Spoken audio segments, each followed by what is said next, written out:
It's rare when a newer horror game focuses on atmosphere rather than cheap scares. The same can be said for movies as well. It's much easier to rely on cheap scares for your audience to react instead of using sounds and visuals to give them a sense of uneasiness instead. The Windows Are Gone is one of those few exceptions. I have never played a game with such profound details and atmosphere in a very long time. I highly recommend that you play it for yourself before watching this video. It's completely free on Steam and takes only an hour to complete. It is quite a shame that more people have not given this game a try. I suppose it's because it hasn't been marketed as much as other games, or because it's not spooky enough for streamers to play or something, I don't know.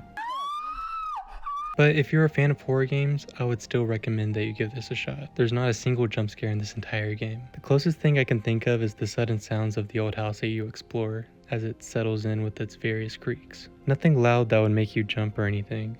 More like sounds that are unexpected enough to make you feel a little creeped out. The only information you are given when starting the game is that you have recently been dreaming of a specific house ever since the accident. You decide to move into this new house to give yourself a fresh start. The cinematography and music from the opening cutscene is great. I always felt like the use of PS1 graphics in modern horror games have been a little overdone in recent years. Where most games would use the style as a crutch for any detail, this game makes it look both accurate and beautiful. It's one of the rare occasions when I feel like the style actually adds to the game as a whole. As you pull up to the new house, you get a text from your mom. She reveals that you were recently supposed to attend a funeral, but the pain was too much for you to endure. So, you instead prepare yourself to move into your new house, hopefully to start again and avoid thinking about your grief. To distract yourself for now, you move your belongings into your new home, continuing to message your mother along the way. The sounds you hear during this section of the game is almost non-existent besides the buzzing of your phone every once in a while. You can explore your new home all you want, but there is nothing that can be found other than a couple locked doors and a VHS tape. It's kind of an eerie sight, but we have more important things to do. We continue to unload our belongings from the truck. We bring various boxes in one by one into their correlating rooms. It may seem tedious, especially since you can't run while holding each box, but I think it really fuels the sense of isolation and gives you a good layout of the entire house, with the only audible sounds being the creaking of the wood nearby. But eventually, we can't help ourselves. We have to see what's on that tape. As the tape starts playing, I see a middle-aged man handling a camera. I quickly realize that the man is in the same house that I'm in. He's all smiles and he moves away from the camera and joins his family as they can be seen playing around in the backyard. I wonder if they're the previous owners of this house. His wife and children seem to be having a great time, laughing and running around. There is a moment where the wife comes up behind the husband and puts her arms around him. They both smile and briefly look at the camera. It's nice, really. I can't help but feel like there's something off though.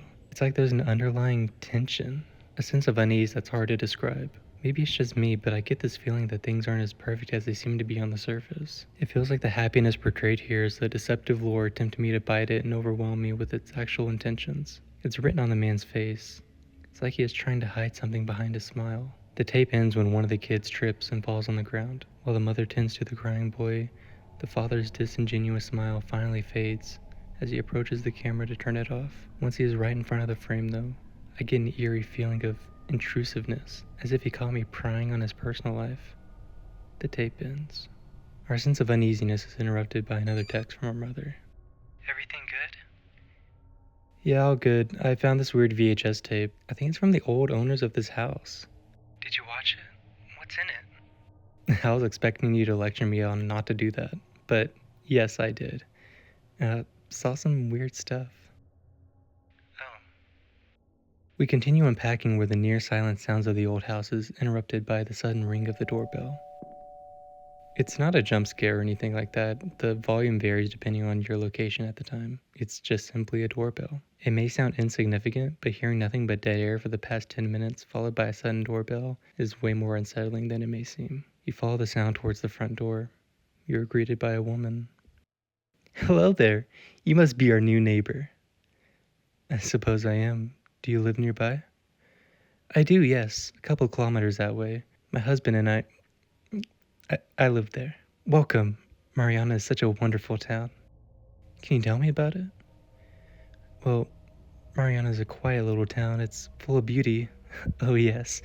Make sure you visit the Arcarius Park when you have the chance. Beautiful trees there. I see. Also, people here are known for their friendliness. With that being said, I hope you understand that we take pride in our traditions. Please don't embarrass us with your differences. You look familiar. Do I know you? Oh, I'm not sure. Maybe. It's what they say, small world and all. In any case, we know each other now, don't we? Is there anything I can help you with? Well, I couldn't help but notice that the new house had been purchased, and that the new owner would be here today, so I baked you something special as a welcoming gift. Oh, thank you. I think you're gonna love it. I left it on your kitchen counter. Eerie music starts to swell as we recollect our memories. Nothing was on our counter prior to our arrival. Before we can make sense of any of this, she continues. Don't worry, dear. I know this house inside and out. This house has a lot of history. It's a very unique one. In a way, I think you know it too. Every corner and every shadow seems familiar to you, doesn't it? In any case, you will get familiar with it soon enough. What does she mean by that?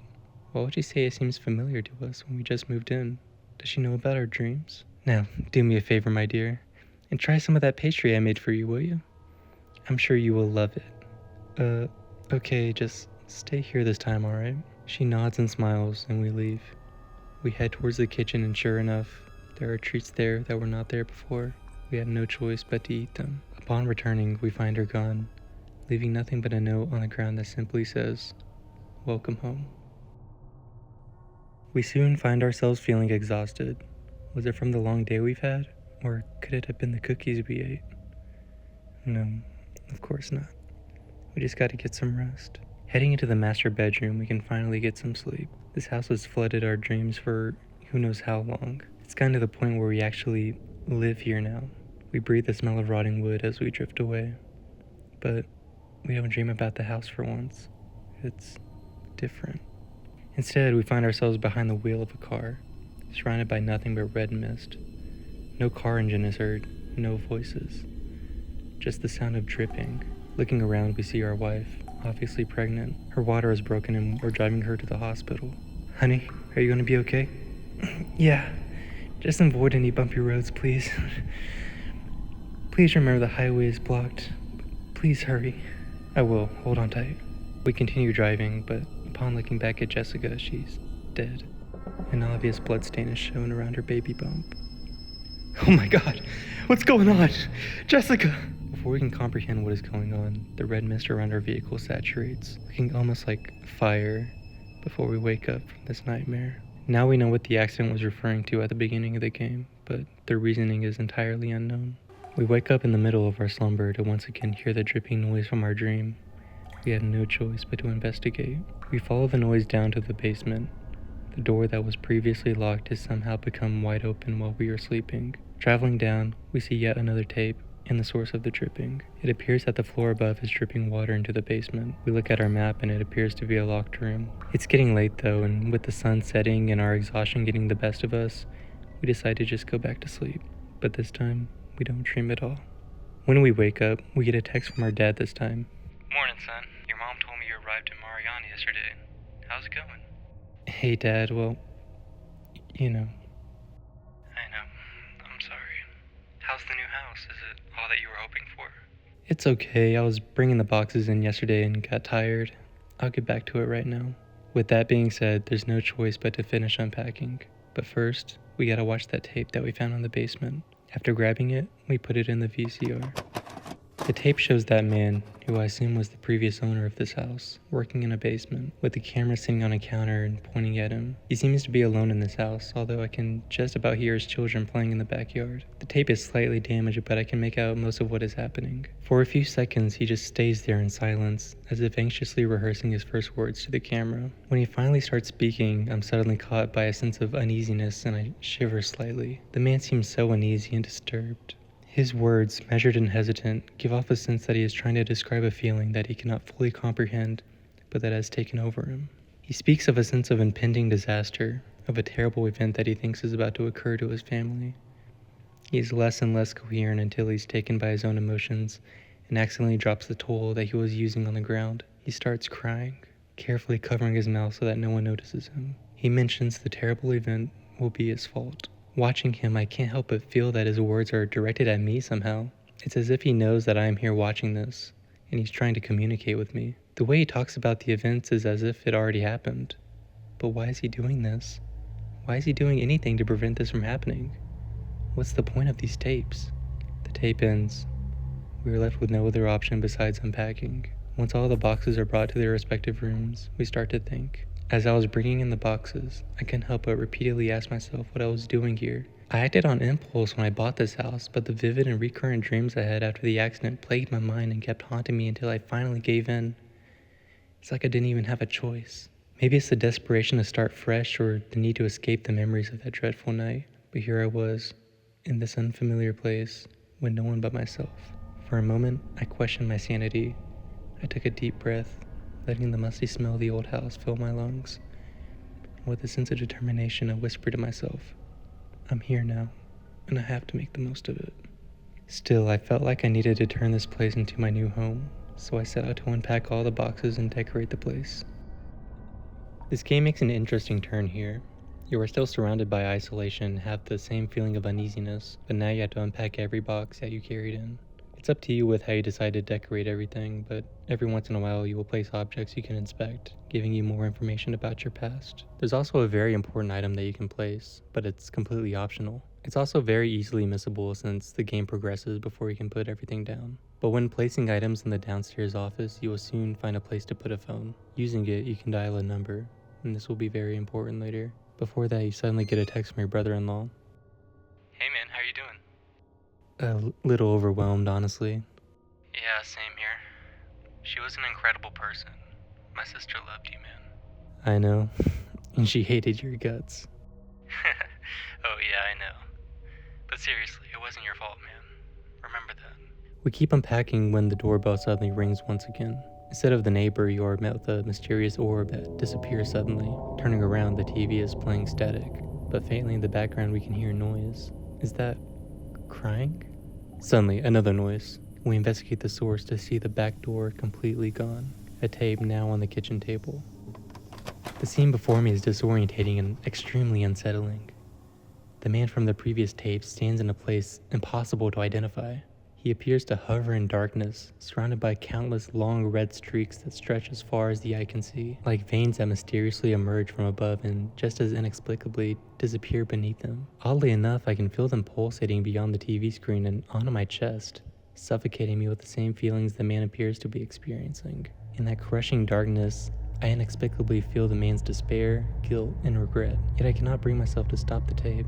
I keep watching it. The camera shakes and glitches. At times it seems to be a part of the man's body somehow. His demeanor terrifies me. His words are fragmented, barely forming coherent sentences. In the brief moments that I see his face, there is a deep ache in his eyes, as if he carries an overwhelming burden upon his shoulders. He stammers feelings of regret and calls for his family, but he is all alone in that place. I feel like his family is no longer reachable, and he blames himself for it. It's a haunting sight, and I can feel his pain seeping through the screen, echoing within my own being as if we somehow shared consciousness. In the midst of his own turmoil, his mouth opens wide, ready to unleash his agonies. But before he can do so, the tape abruptly ends. I feel broken by the intensity of what I just witnessed. I almost feel ashamed to look at my own reflection on the screen, and yet, I still feel like this was needed somehow. Before we can process any of this, we get another text. This is Franco from your auto insurance. I must inform you that your car has been declared a total loss. Alright, what now? We are currently investigating the details of the accident to determine the liabilities of the parties involved. Let me know when you have an update. By the way, sorry for your loss. Continue unpacking when yet another phone number texts you. Previously, you could tell who sent each message, but this is simply a random number. It's blank. When calling the same number on a landline, you hear this.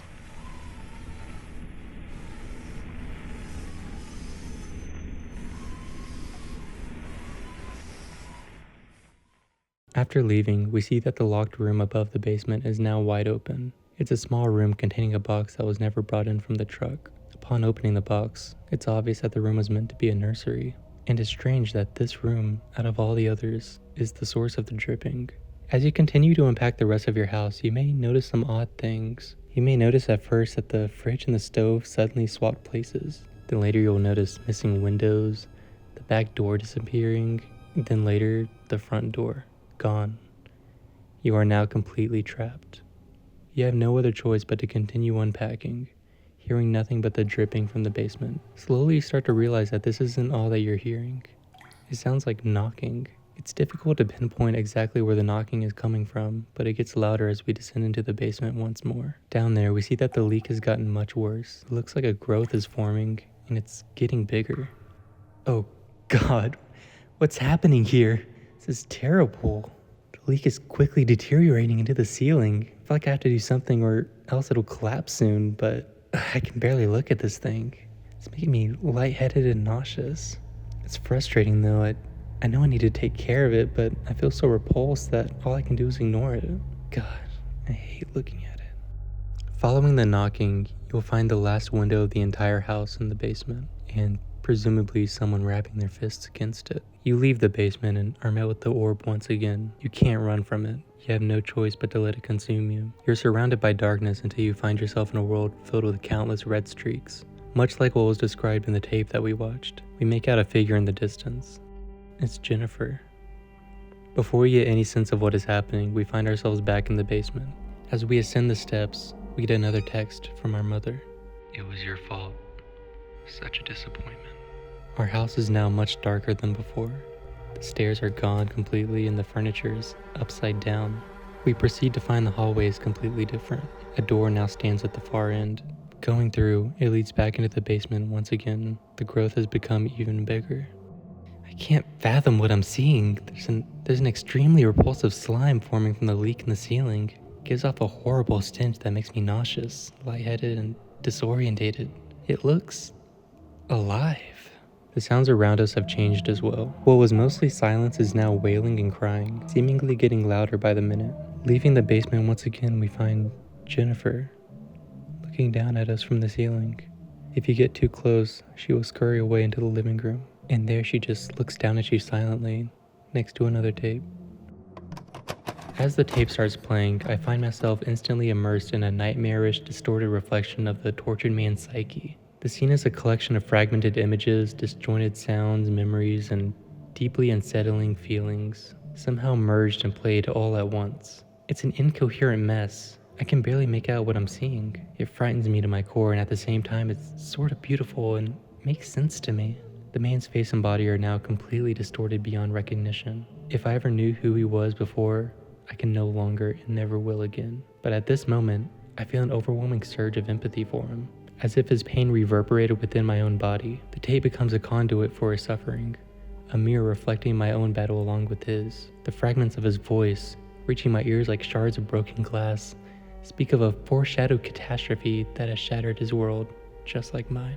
In the midst of the chaos, there is a moment of eerie stillness. The man's eyes eat mine through the flickering and glitchy screen, a fleeting recognition that sends chills down my spine. He is now fully aware of my presence, and his torment reaches beyond the confines of the tape. And then, in a crescendo of madness and despair, the tape abruptly cuts off. The abrupt ending leaves me gasping for breath, my heart pounding in my chest. The darkness lingers, echoing with unanswered questions and haunting whispers. It's haunting and inviting all at once.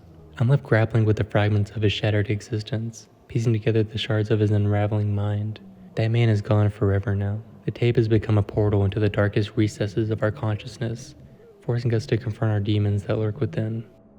The hallway has changed once again. It now branches into an almost maze-like corridor. Jennifer's paintings can be seen along the way. Their meanings seem to be up to interpretation. The player doesn't seem to recognize them, and no other context is given. But we once again find ourselves in the basement. The growth has become larger in size once more. We ascend to find the house completely empty this time, and the door to the hallway has disappeared. The only thing we can see is a figure in the distance. It's Jennifer. She sits in a chair facing away from you.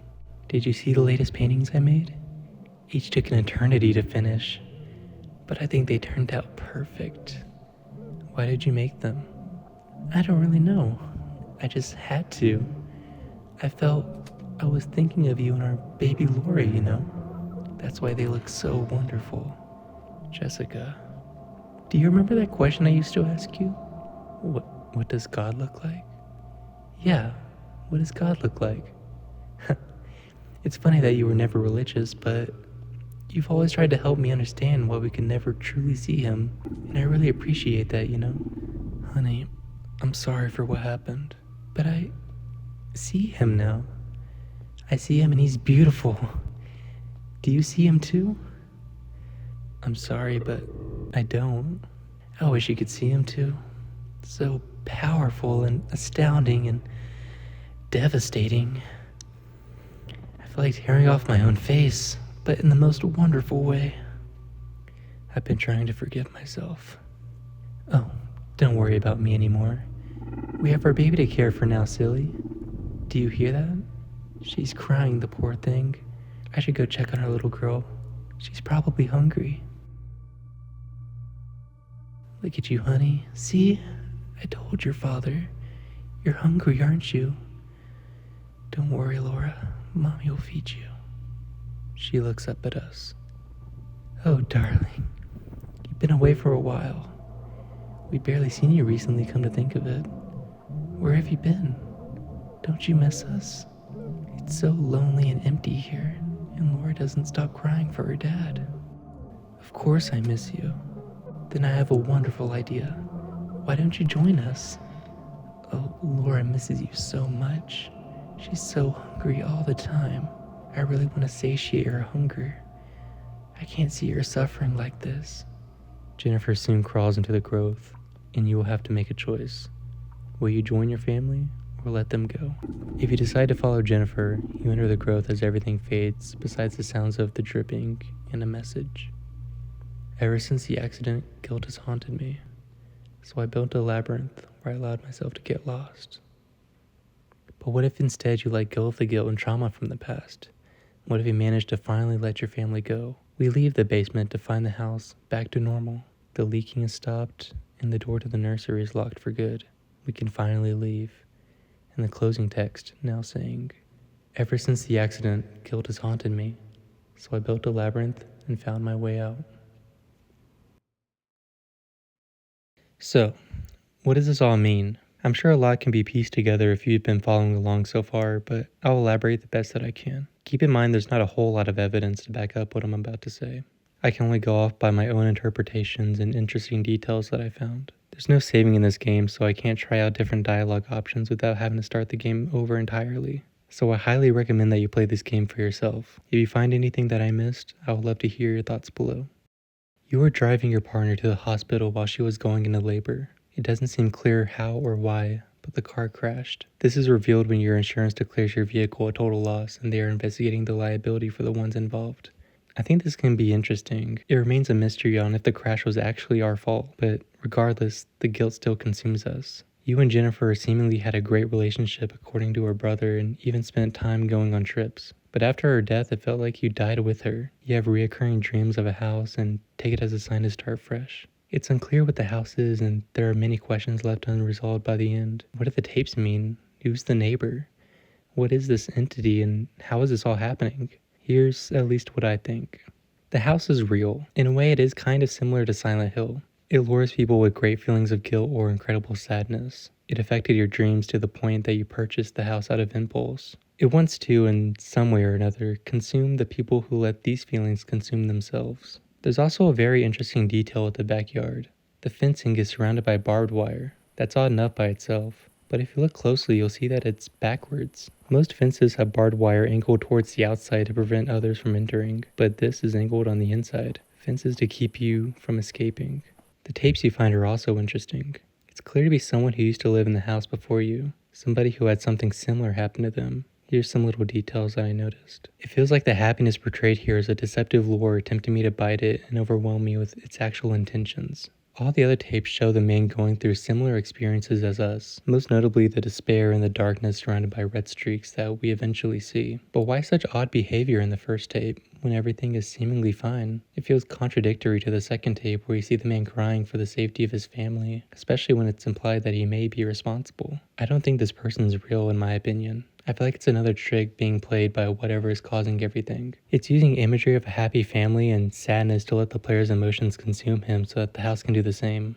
There's also a lot that could support this. The house is known to play tricks on you throughout the entire game, obviously with the disappearing doors and windows, but Jennifer as well. As I said previously, you two had a good relationship. Your family knew how much you loved each other. She's an empathetic person who would understand why it would be difficult to not attend her own funeral.